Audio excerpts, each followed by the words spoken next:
have one of these.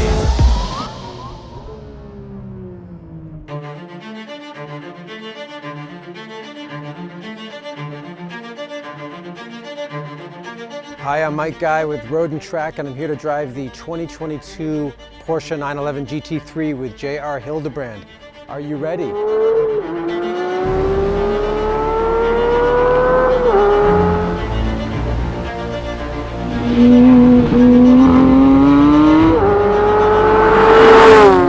So this is the 2022 Road and Track Performance Car of the Year.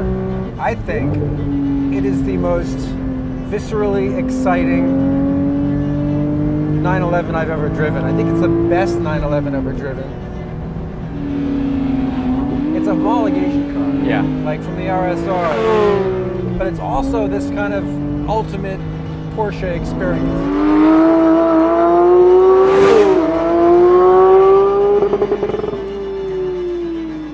The difference between this and the 991 is there are little things. Yeah. It's a little bit wider, so that there's a little bit more tire, and it's got a very different aero package. It did 655 on the Nordschleife. Anything under 7 is just completely insane. And it's also 17 seconds faster than the previous version of this car. And the fact that they did it with essentially the same engine is shocking. From a lap time perspective, it's just like, it's going to be a little bit everywhere. You know, it's not all going to be in one place, not all going to be in one corner or one type of corner.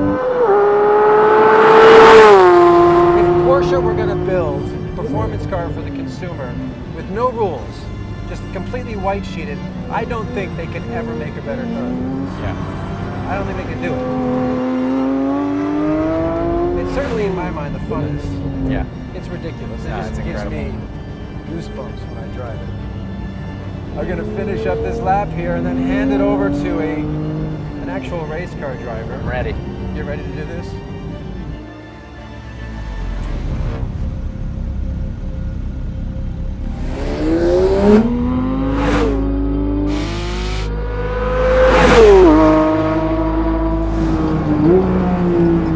It's unbelievable, frankly, that this is a street car at all, right? Like, you feel instantly like you're driving a race car. A little bit of extra width, a little bit of extra tire. It points, it rotates. One of the things that you've mentioned about the car growing a little bit, it's a little bit bigger just all the way around. Yeah.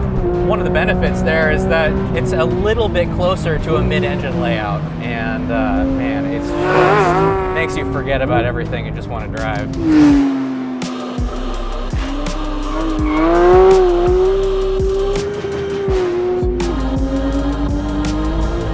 You seem to be getting quite a bit of performance out of it with just a little bit of effort.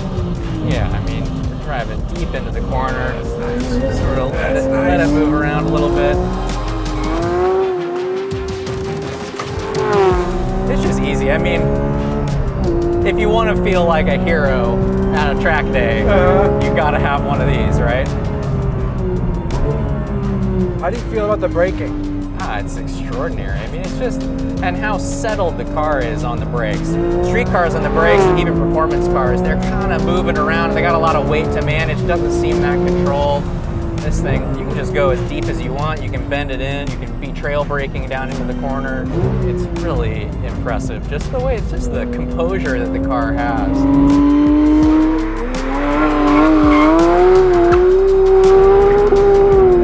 Sound of this engine. You just kind of want to sit back and listen to it. I know it. Open up and just like, it welcomes you to more power. All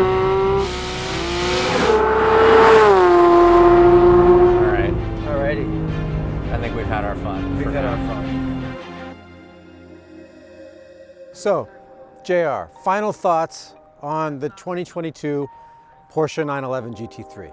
It's like the ultimate Porsche, right? I mean, I think that's really what stands out. It's everything packed into this car as just a pure Porsche 911 with all of the best of today's technology, the racing influence, all of that stuff.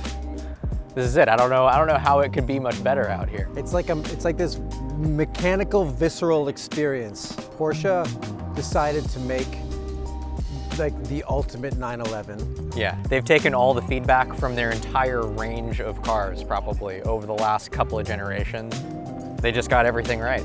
It's this really special moment at the end of this amazing line of car manufacturing. Yeah. Like I'm not sure they're ever gonna achieve something like this ever again with a naturally aspirated engine. Yeah. With this setup, I think technology is gonna move on, and this sort of feels like the end of something, but we're not quite sure what it is, which I think makes it even more special. If this was the punctuation mark kind of on the era, you'd feel like it was fitting for sure. That's right. If this is it, I'm okay with that. Sort of. I'm super sad they're not going to take it to the next level, but this is where the GT3 ends with the naturally aspirated engine, the 4-liter, then I'm okay with that. Yeah.